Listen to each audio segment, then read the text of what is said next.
body fat, how does it affect testosterone levels? How does it affect muscle loss? And how does it affect erectile dysfunction?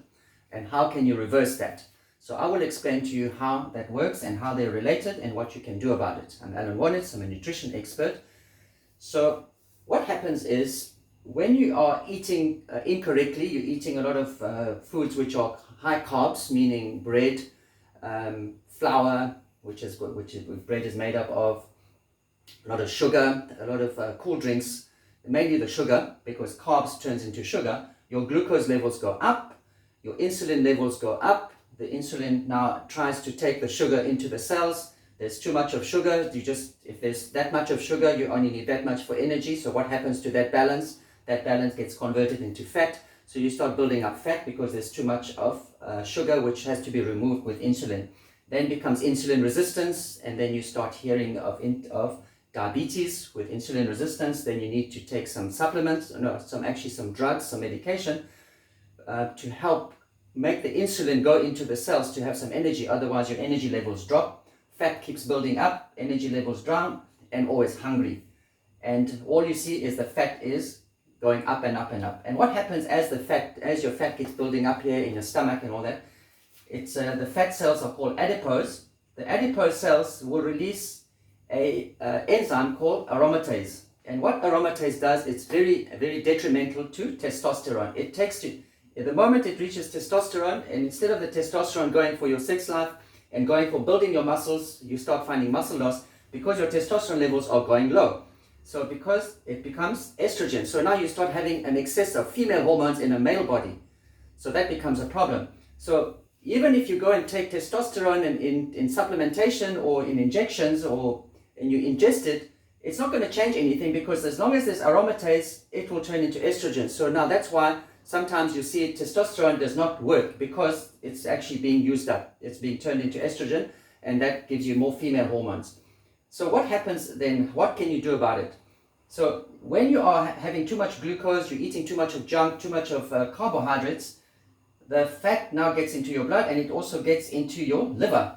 So now your liver becomes fatty, so it can't actually help also. So the liver, how the liver works, it produces cholesterol. The cholesterol comes to the adrenal glands and goes to the testes, makes DHEA, which is another hormone, and one of the things it does, it turns it into testosterone. So that production also stops. So can you see now how the testosterone levels drop? It's related to fat and fatty liver. All this process stops. What can you do about it? Step number one, you've got to clean the liver. And there's a process that I teach how to clean the liver. There's some foods that you take: celery, cucumber, and lemon.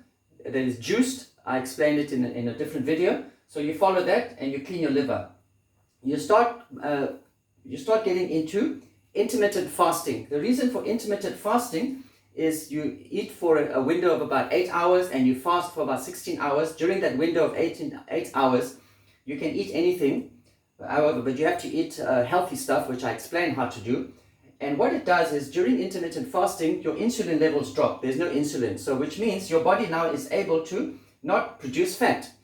So when your body is not producing fat, it now has a chance to go and withdraw the fat, because you need to withdraw the fat to turn it into energy. You try and transition from using glucose as a form of energy and transition it into using fat as a form of energy. So now you start using this fat that you've accumulated and turn it into energy. And the more fat that you use, the less aromatase and the more testosterone will come. So it's a process. It doesn't happen immediately. So if you're looking at building up your testosterone and getting a better sex life, this is the process to do. You can't carry on eating all the junk, taking pills, and thinking that you're going to be better. It doesn't work like this. You clean your liver, intermittent, and you go into what is called a keto-friendly diet. Keto means the body is receiving food in the liver, and it's turning it into a form of energy called ketones. The body uses ketones to produce energy. So it uses either fat or ketones, and doesn't use glucose. And ketones is made from fat. So the fat will come to the liver, turns into ketones, because your brain needs ketones. If you're not providing sugar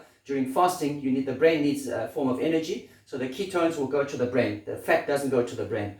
So you need your liver to be in order to be able to produce the ketones. Then with the carbs going down, your insulin going down, you've got less dependence on glucose, and your growth hormones go up. So with growth hormones going up, means you can now build muscles. So you've got these advantages, and when there's more testosterone available, then your sex hormones are higher, and your sex life gets better as well, and erectile dysfunction will go because there's better blood circulation as well. So here's my advice to you. So if you're looking for this, solve this problem, it's not a quick fix.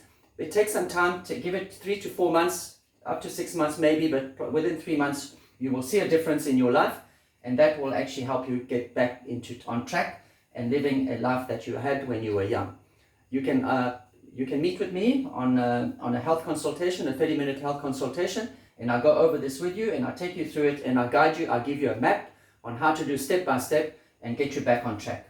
Thank you for listening, and I trust to hear from you.